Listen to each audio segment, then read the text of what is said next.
Vous êtes sur la télévision Labari, merci d'être avec nous pour un tour d'horizon de l'actualité, à commencer par le sommaire. Le président de la République, chef de l'État sur le chantier de construction de l'échangeur de la place des Martyrs à Niamey ce matin. Une réalisation estimée à 26,7 milliards de francs CFA sur fonds propres de l'État et qui affichait ce matin un taux d'exécution de 8%. Nous y serons dans quelques instants. La France et le Niger ont signé un accord d'aide et scellé une convention de financement d'un projet cet après-midi, même à Niamey. Explications en images et en son dans ce journal. Passé le sommaire, voyons les détails. Mesdames, Messieurs, bonsoir et bienvenue au journal. Au journal où nous avons l'honneur d'accueillir en plateau Odé Thérèse, responsable événementiel et digital à Orange Niger. Madame, bonsoir, bienvenue et à tout à l'heure.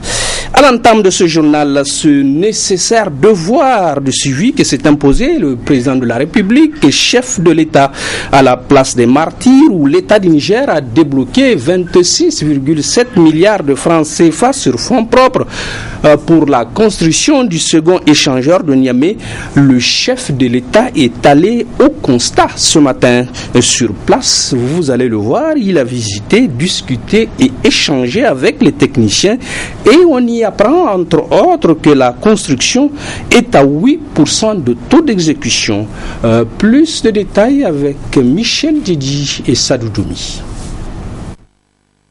Lancé le 18 février dernier par le président de la République pour une durée contractuelle de 2 ans, c'est en fin 2015 que les travaux de ce deuxième échangeur de la ville de Niamey devraient terminer. Même si de vue l'on a l'impression que la construction de cette splendide infrastructure moderne a beaucoup progressé, le taux de sa réalisation n'est qu'à 8% en près de 8 mois d'exécution des travaux.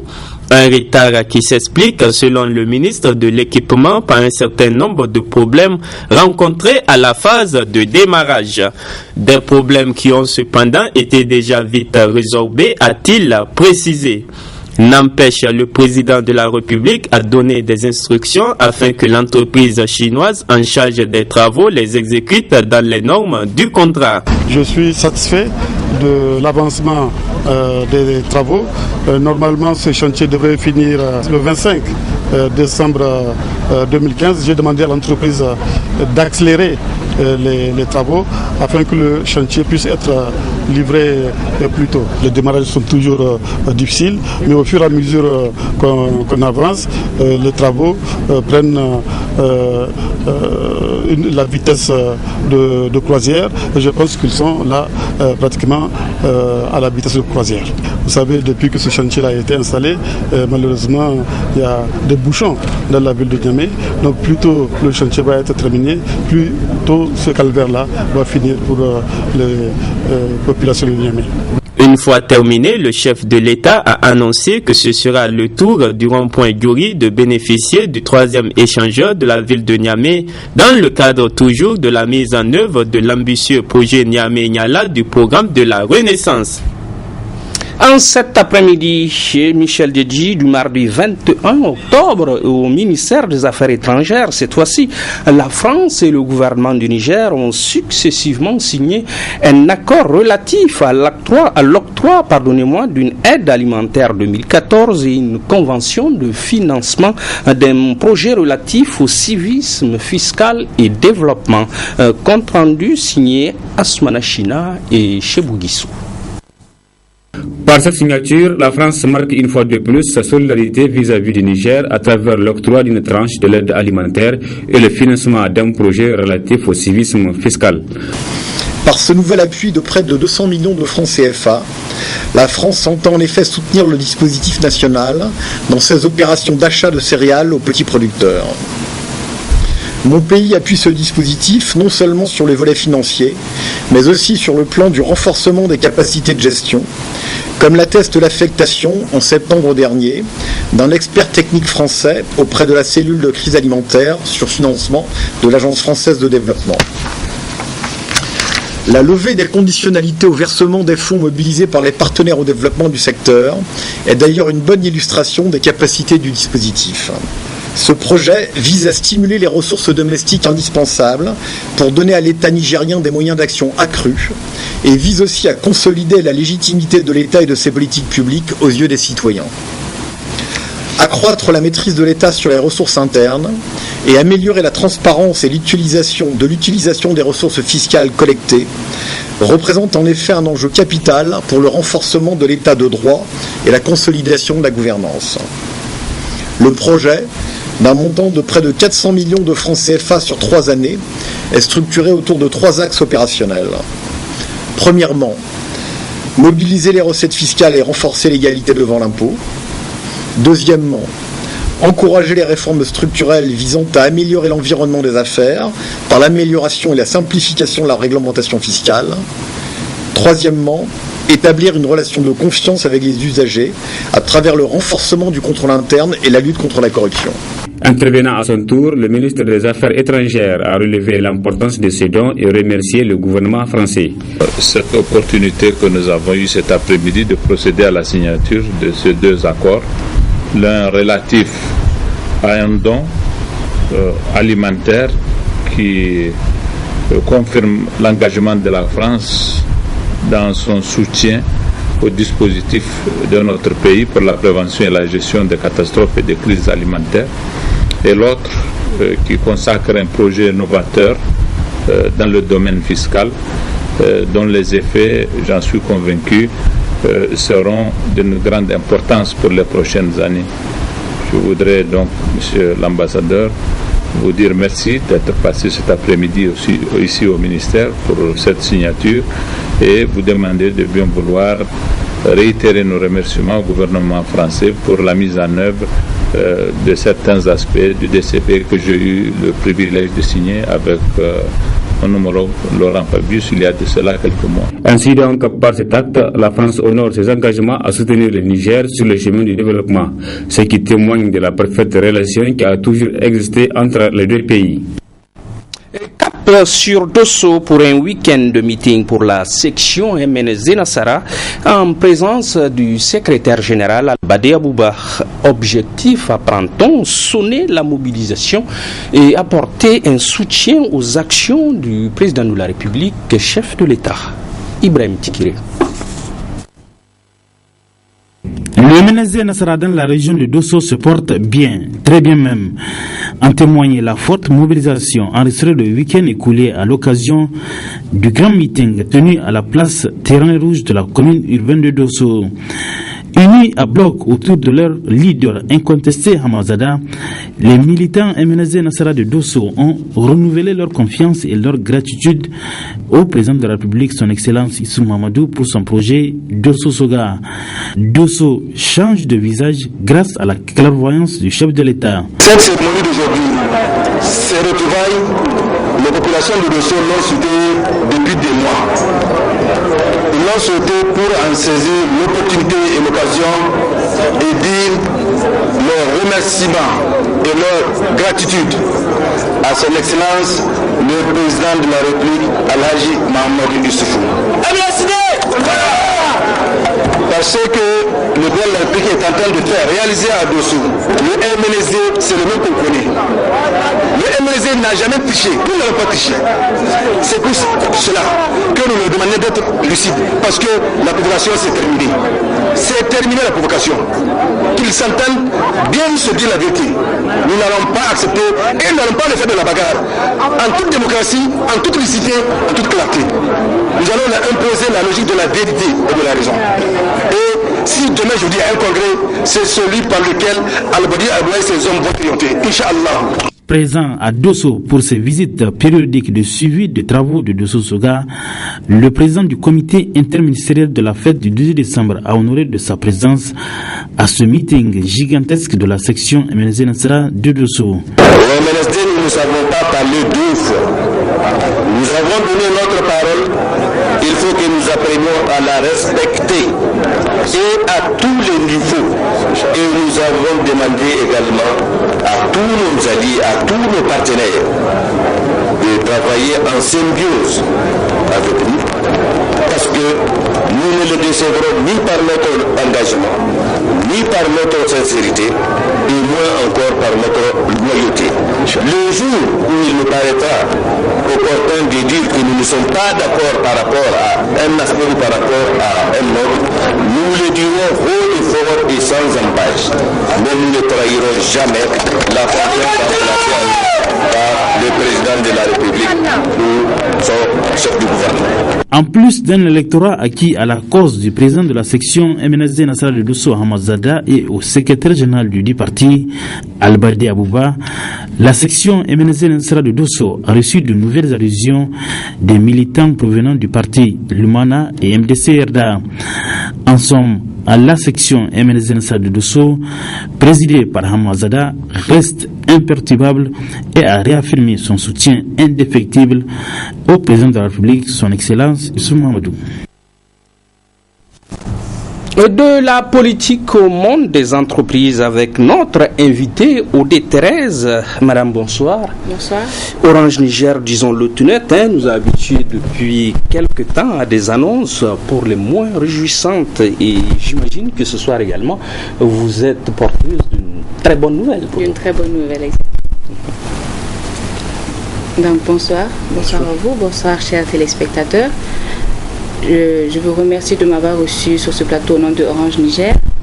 Ma présence ce soir, c'est tout d'abord de partager une grande innovation qui permet de faciliter le quotidien aux Nigériens. Ce service n'est autre que Orange Money. Donc après une série de partenariats avec des compagnies de transport comme Rimbo, STM et les paiements de factures avec la Nigélec, aussi, vous pouvez aussi faire des achats de carburant dans les stations Total et aussi Oriba Petroleum. Nous avons signé le 1er octobre dernier une convention avec la Seine. Et comment on y accède? C'est un nouveau service, on le voit bien, et quel avantage pour les utilisateurs? Ce service est né déjà il y a 4 ans que ce service est là, que ce service existe. Donc Orange Niger ne cesse d'innover et répond aux préoccupations des Nigériens. Donc c'est dans ce même cadre, comme on a eu le lancement du paiement de factures de la Nigélec, on s'est dit pourquoi pas avoir le paiement aussi des factures de la Seine, la société d'exploitation des eaux du Niger. Donc c'est pour mieux faciliter aux Nigériens l'accès de payer leurs factures à temps réel, partout où ils sont, à n'importe quel moment, et aussi les avantages qu'ils ont de payer avec Orange Money, c'est surtout d'économiser leur temps. Donc j'accède à ce service en procédant de la même façon que pour payer ma facture Nigélec. Pas de la même façon. La différence avec la facture de la Seine, déjà il faut le rappeler, il faut d'abord avoir une SIM Orange naturellement, plus se faire identifier, avoir un compte Orange Money que Orange vous offre, c'est une offre, voilà. Et ensuite il faut avoir des UV qu'on appelle des unités de valeur. Quand vous avez ces UV que vous les faire procurer d'ailleurs dans les kiosques un peu partout que vous avez maintenant en ce moment dans la région, partout, un peu partout. Et vous faites le dièse 144 dièse. Option 3, vous avez les paiements de facture. Et ensuite, vous partez à l'option 5 qui est la Seine. Donc à partir de là, vous mettez je vais vous montrer, le règlement se fait à partir de là, les numéros qui sont là. Donc vous mettez d'abord le numéro d'abonné de votre facture Seine et ensuite après le numéro d'abonné vous mettez la période qui n'est que le mois et l'année de votre facture. Et après ça, quand vous validez, vous aurez une confirmation du montant de votre facture avant de valider. Et c'est là qu'il vous demande un mot de passe, votre mot de passe, votre code secret, vous le mettez et vous validez et en 2 minutes vous avez votre facture qui est payée. Et pour finir, madame, un mot pour vos clients, la grande famille Orange, comme on le dit.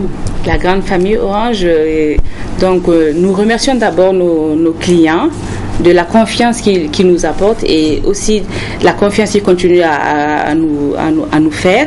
Et nous les invitons à utiliser ce service.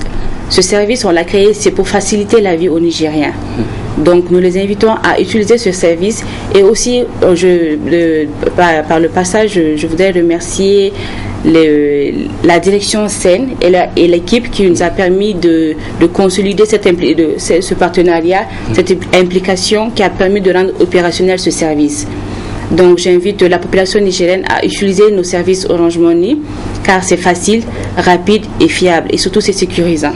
Et d'autres innovations vont suivre, j'imagine. D'autres innovations vont suivre, avec Orange Niger. Merci donc d'être venue, madame, et restez avec nous, si vous le voulez bien, pour la suite de ce journal. Merci. Journaliste et artiste à l'école des droits humains depuis ce matin à Niamey, l'initiative est de l'Association africaine de la communication section du Niger, APAC Niger, en collaboration avec l'Institut Panos Afrique de l'Ouest et sur financement de l'Union européenne. Youssouf Omar et Halidou Bourema pour les détails. L'atelier s'inscrit dans le cadre de la mise en œuvre du projet Acteurs culturels et acteurs médiatiques en Afrique moteur. Un projet qui débute ce mardi 21 octobre 2014 et s'étalera pendant 3 années.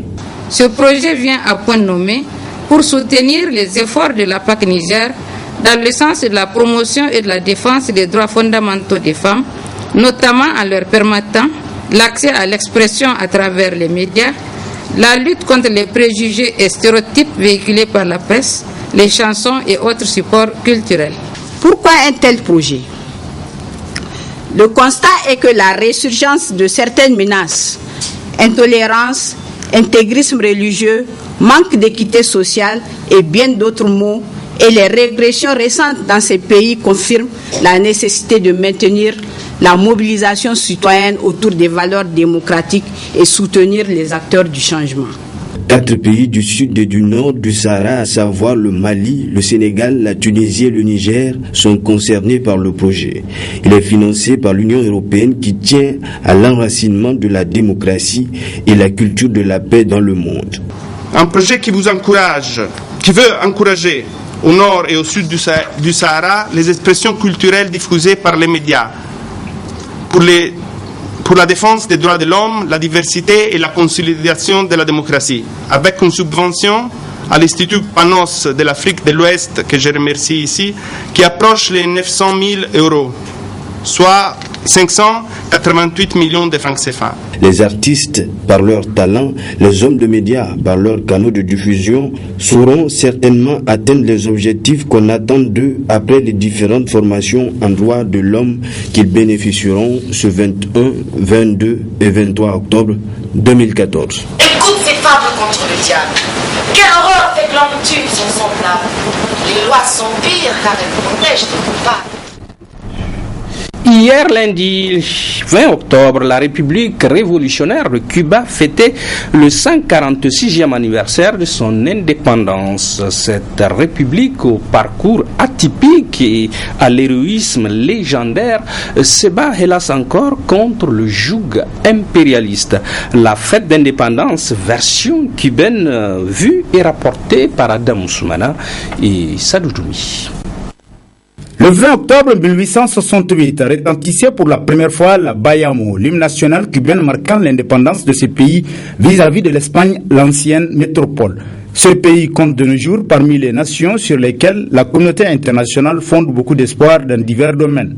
Lettres et notes de l'hymne national de Bayamo sont les chants de la nation et culture imbriquée, symbole sacré de la proclamation d'indépendance, synthèse de la richesse imaginaire que nous identifions et dans lequel nous reconnaissons est le résultat de la mémoire accumulée par les mains bien noires qui fait les sucres blancs avec des mains blanches qui font le tabac noir. Le Niger, un des pays du monde qui a une coopération séculaire avec le pays de Castro, a honoré cette date à travers l'Association nationale de l'amitié entre les deux peuples représentés par son président. Je tiens à féliciter le peuple cubain pour la commémoration de cette date, combien mémorable, cette date de culture, combien mémorable pour la révolution cubaine. Et comme vous le savez, le peuple cubain est non seulement à féliciter, mais aussi à remercier. Et je profite pour cela, pour exprimer notre profonde gratitude pour l'appui considérable que le peuple cubain apporte à notre pays, surtout dans le domaine de la santé. Soulignons que malgré son indépendance vieille de plus d'un siècle et demi, le Cuba est aujourd'hui sous le joug de l'impérialisme et cela depuis plus d'un demi-siècle. Joyeux anniversaire. Disposant depuis les années 80 d'un code rural censé régir la question foncière, le Niger reste malgré tout en proie à des multiples problèmes fonciers. Un étonnant et fâcheux paradoxe que nous démêle Adam Soumana. Au Niger, la récurrence du problème foncier a amené l'État à élaborer un code rural dont les premiers textes ont vu le jour en 1982 pour être adoptés en 1993. Le foncier étant une question qui touche des citoyens, des localités, voire toute la communauté, le pays a ainsi jugé nécessaire de se doter d'une politique en la matière. Cependant, force est de constater que ce code souffre de nos jours d'une effectivité dans sa mise en œuvre et pour cause, entre autres, l'urbanisation galopante avec l'extension des villes à l'image de Niamey.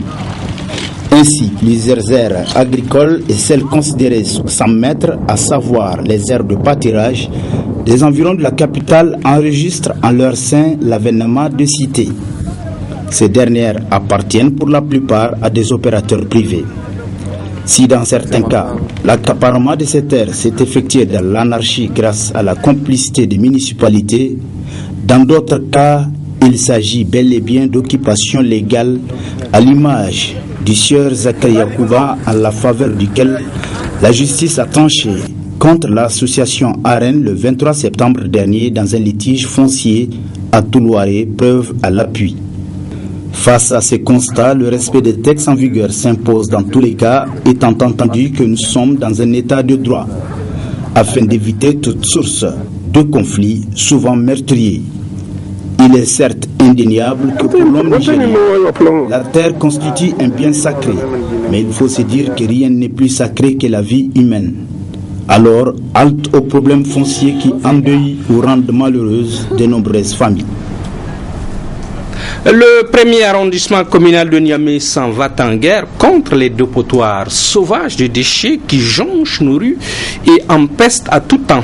Une initiative judicieuse entrant dans le cadre d'une campagne de salubrité et un engagement solennel qui s'est traduit sur le terrain par la présence du maire central venu soutenir le maire du premier arrondissement, Souley Moumouni Barma, et Sadoudoumi nous en parle.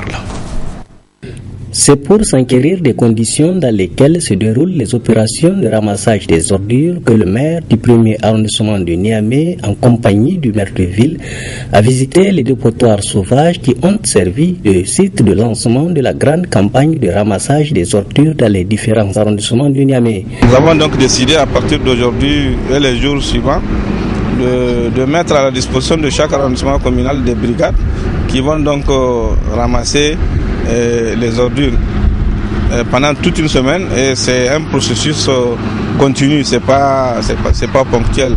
Donc on est venu voir une de nos équipes qui est maintenant à pied d'œuvre au niveau de Kwarakano. Au niveau du premier arrondissement, on va essayer de dégager tout ce qu'il y a comme ordures sur les routes, c'est-à-dire ce qui empêche d'abord dans un premier temps la circulation, tel que par exemple la troisième latérite, la première latérite, et à certains endroits où on n'arrive pas à passer.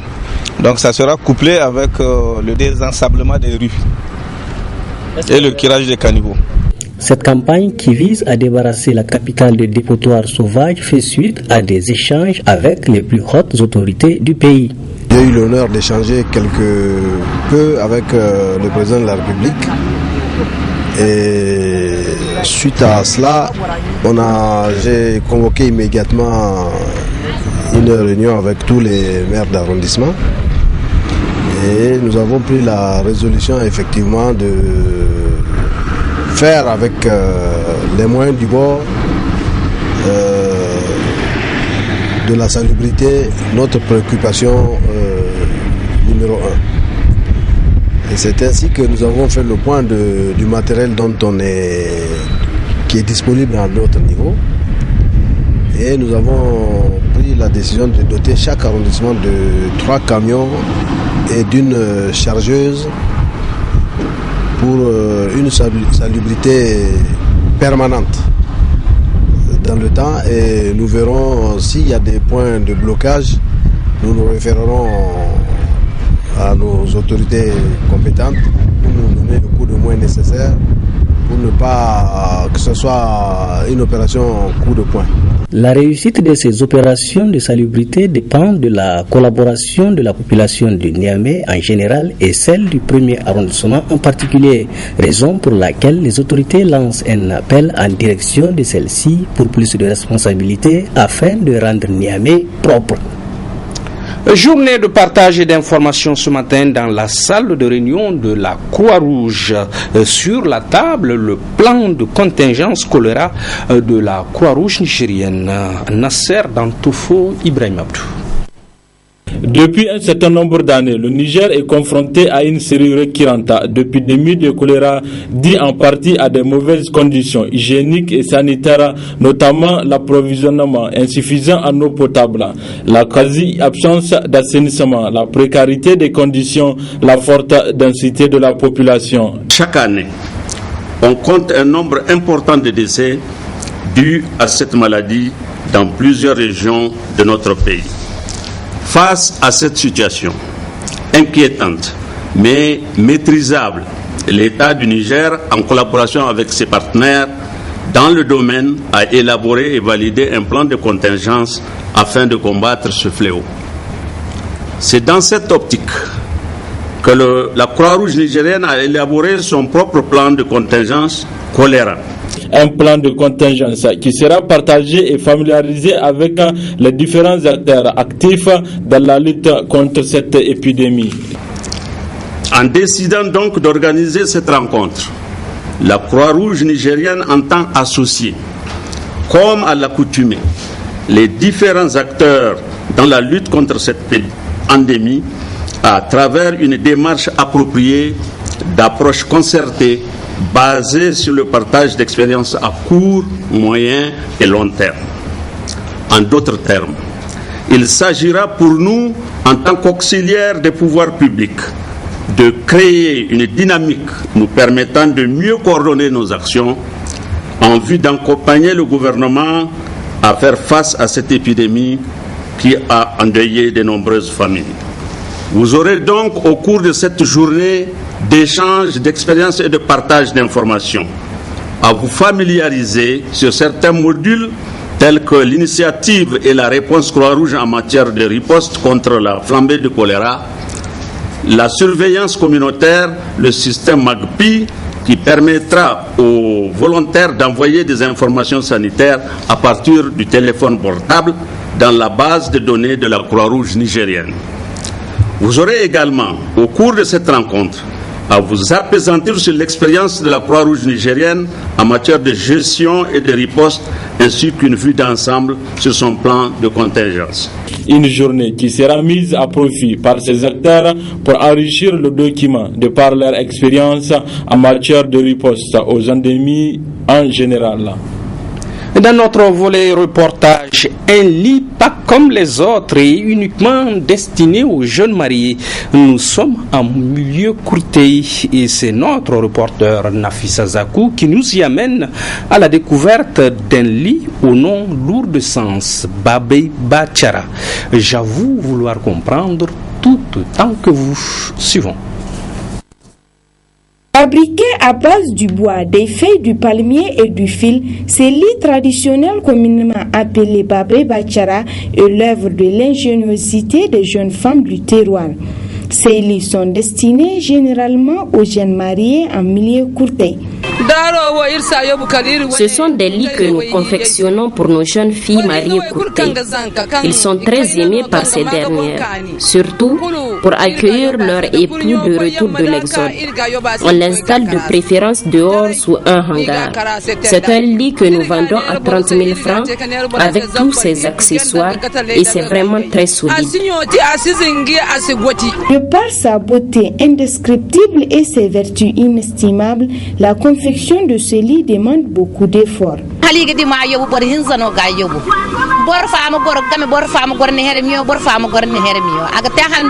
C'est 3 personnes qui le fabriquent, une au milieu et 2 au niveau des 2 bouts. Ce n'est pas toute jeune mariée qui arrive à s'en procurer, car c'est vraiment un signe de noblesse chez nous.